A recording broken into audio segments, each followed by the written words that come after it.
I think one of the other things that we hear all the time from our customers, especially those in the banking industry, is how burdensome it is to actually go and review all of the checks that are coming in. I mean, you see our largest financial institution customers dealing with hundreds of thousands of checks a day, and going in and manually reviewing those is very cumbersome on them. But if you have a platform that actually allows you to quickly and visually find those differences, points them out to you, gives you risk scoring in advance so that you can see all of the different elements of the check and what's made them risky, why it got flagged in the first place, it really speeds up that decisioning time so that somebody at that back office of the bank can just make a decision, move on to the next, make a decision, move on to the next.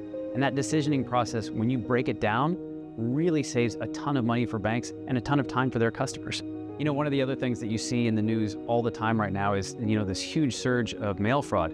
And mostly it's, criminals going after arrow keys so that they can break into mailboxes. The reason they're doing that is because that gives them access to real checks. They've suddenly got their hands on a real check. What happens is they wash those checks and they change one small thing. Maybe they change the pay to, maybe they change the amount.